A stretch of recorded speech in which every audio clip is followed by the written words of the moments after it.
Well, I'm doing a little lawnmower repair. This is my older lawnmower. This thing is, God, this thing's probably, I don't know how old it is. It's probably at least 15 years old. More than that, 17 years old, excuse me. And it still runs. I had to take off the top here. I should have filmed it, but redid this spring wire in here, re-notched it so it fit in there. And the ratchet, I had to take it apart. There's like a ratchet, so like when you pull this, it starts and it just spins.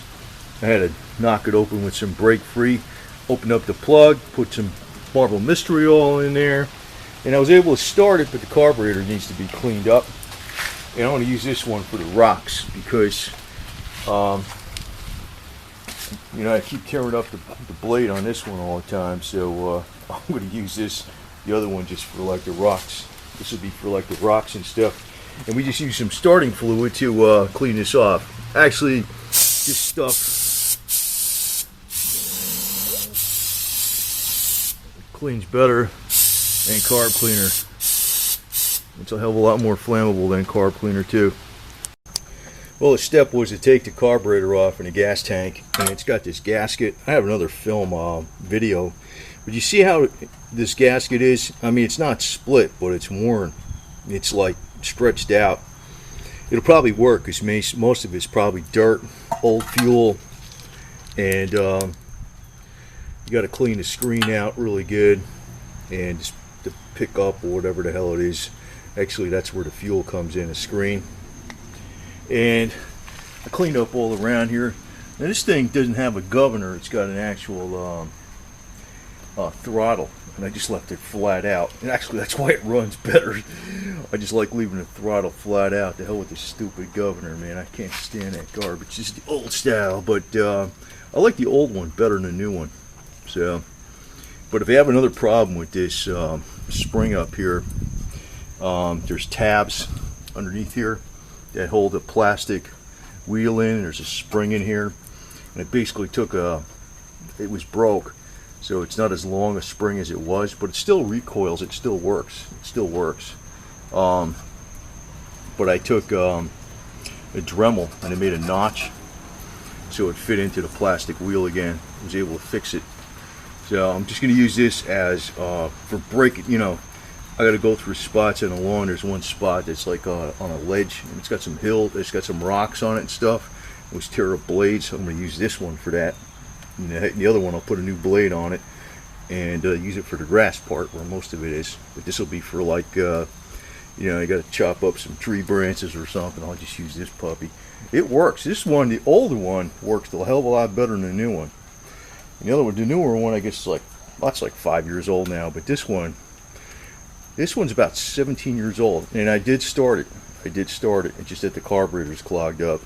It ran it with some, what do you call it? You know, starting fluid. I put marble mystery oil in the cylinders. Actually, when I stored it, I put marble mystery oil in there so it didn't, nothing seized up. It's full with oil. I'll change the oil. It burns oil, but it works. So screw it. Well, this extremely sophisticated, highly complex piece of machinery is pretty much back together, but I'm going to change the oil on it before and clean the plug. And also this thing, it's like rusty in there. I'm going to clean that out, even though it had enough to spark it up. And I should be able to fire this up. And this thing has, I just have it on full blast. Because I have it, this thing busted off a long time ago. I should fix this thing and put truck bed undercoating on it, you know, the stuff that never chips, you know, just really go to town on it. Make it so it's like rust proof. And when the engine blows up, I'll just, well, if it blows up, I won't be able to rebuild it, but maybe I'll just rebuild the damn thing. It's more fun trying to fix stuff than it is to buy new shit all the time, because actually this older one I like better than the newer one because you can adjust the throttle on it. And the ones before this were even better because I don't know when the hell that was, probably like 30 years ago. They didn't have this diaphragm crap. They used to have, I mean, I call it crap, but they used to have like a float ball and a needle valve assembly. And when I put these away, I leave the gas in them, but I put stabilizer in there. If you put stabilizer in it when you run it, you know, and you shut it off, and it's the last tank of gas has stabilizer in it, it'll hold up pretty good because it doesn't get gummed up.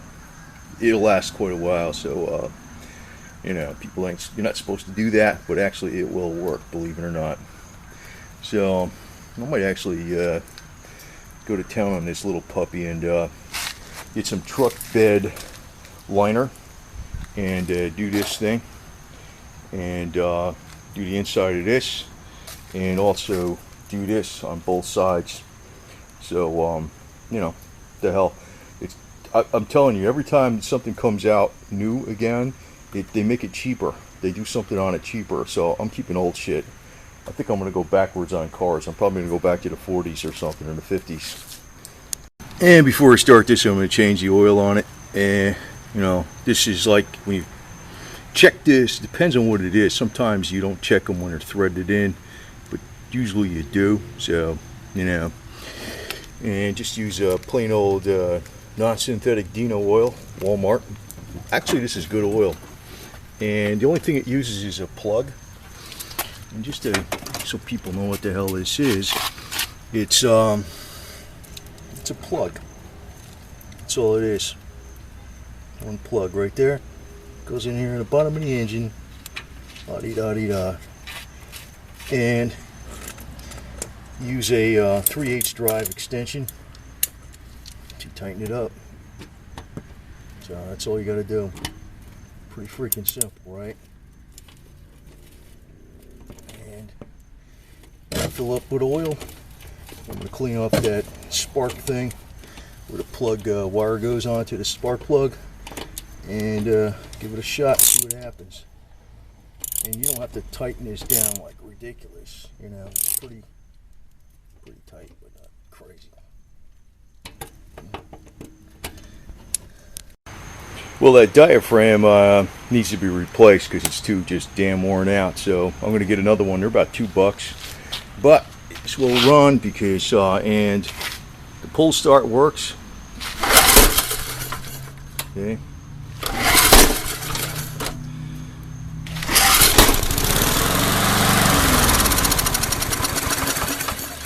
The problem is that diaphragm's no good, and it's just too stretched out. So that's a $2 part that sits between the carburetor. I showed it before. It sits between the carburetor and the gas tank. So I'm just going to order one and replace it. But you know, it's all cleaned out. The screen's not screwed up or nothing. And when you pump gas, you can see a pump in here with this little pump thing. So that's the only thing wrong with it.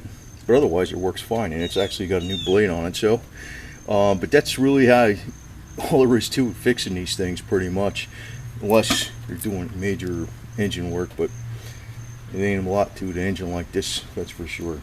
Easy stuff, pretty much. And I put a little white paint on here, which was nail polish. Make sure I put the spring on the right place, because you know, you could get a little confused where you're doing stuff in this thing. So not hard to do though, pretty simple.